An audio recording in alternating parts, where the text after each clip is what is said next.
మొదటి సమూయేలు గ్రంథము 13వ అధ్యాయము. సౌలు 30 ఏండ్ల వాడై ఏలనారంభించెను. అతడు 2 సంవత్సరములు ఇశ్రాయేలీయులను ఏలెను. ఇశ్రాయేలీయులలో 3000 మందిని ఏర్పరచుకొనెను. వీరిలో 2000 మంది మిక్మషులోను బేతేలు కొండలోను సౌలునొద్ద ఉండిరి. 1000 మంది బెన్యామీనీయుల గిబియాలో యోనాతాను యొద్ద ఉండిరి. మిగిలిన వారిని అతడు వారి వారి డేరాలకు పంపివేసెను. యోనాతాను గెబాలోనున్న ఫిలిష్తీయుల దండును హతము చెయ్యగా ఆ సంగతి ఫిలిష్తీయులకు వినపడెను. మరియు దేశమంతటా హెబ్రీయులు వినవలనని సౌలు బాకా ఊదించెను. సౌలు ఫిలిష్తీయుల దండును హతము చేసినందున ఇశ్రాయేలీయులు ఫిలిష్తీయులకు హేయులైరని ఇశ్రాయేలీయులకు వినపడగా జనులు గిల్గాలులో సౌలునొద్దకు కూడివచ్చిరి.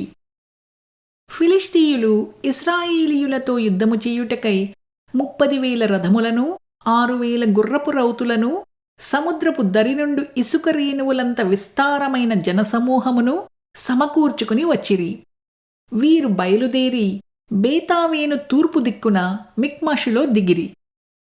ఇశ్రాయేలీయులు దిగులుపడుచూ వచ్చి తాము ఇరుకులోనున్నట్టు తెలుసుకుని గుహలలోనూ పొదలలోనూ మెట్టలలోనూ ఉన్నత స్థలములలోనూ కూపములలోనూ దాగిరి. కొందరు హెబ్రీయులు యోర్దాను నది దాటి గాదు దేశమునకును గిలాదు దేశమునకును వెళ్ళిపోయిరి. కాని సౌలు ఇంకనూ గిల్గాలులోనే ఉండెను.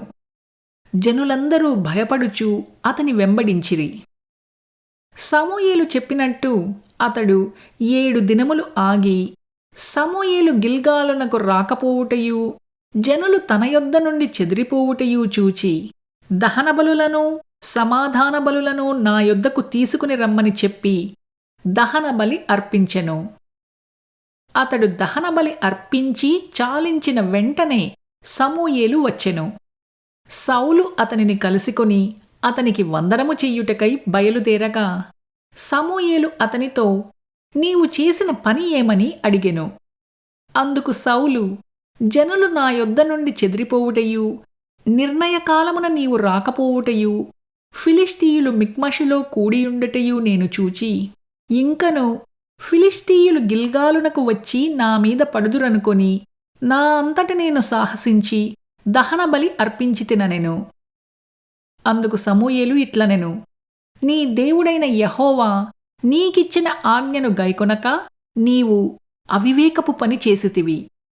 నీ రాజ్యమును ఇశ్రాయేలీయుల మీద సదాకాలము స్థిరపరచుటకు యెహోవా తలచియుండెను.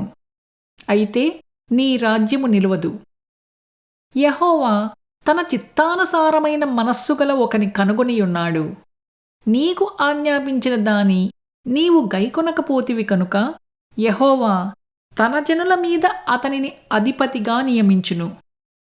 సమూయేలు లేచి గిల్గాలును విడిచి బెన్యామీనీయుల గిబియాకు వచ్చెను. సౌలు తన యొద్దనున్న జనులను లెక్కపెట్టగా వారు దాదాపు 600 మంది యుండిరి. సౌలును అతని కుమారుడైన యోనాతానును తమ దగ్గరనున్న వారితో కూడా బెన్యామీనీయుల గిబియాలో ఉండిరి. ఫిలిష్తీయులు మిక్మషులో దిగియుండిరి.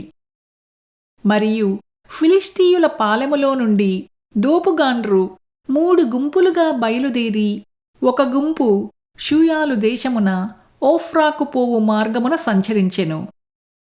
2వ గుంపు బేత్ హోరోనుకు పోవు మార్గమున సంచరించెను. 3వ గుంపు అరణ్య సమీపమందుండు జెబోయిము లోయ సరిహద్దు మార్గమున సంచరించెను. హెబ్రీయులు కత్తులను ఈటలను చేయించుకుందురేమో అని ఫిలిష్తీయులు ఇశ్రాయేలీయుల దేశమంతటా కమ్మరవాన్రు లేకుండా చేసియుండిరి. కాబట్టి ఇశ్రాయేలీయులందరూ తమ నక్కులను పారలను గొడ్డండ్రను పోటుకత్తులను పదును చేయించుటకై ఫిలిష్తీయుల దగ్గరికి పోవలసి వచ్చెను.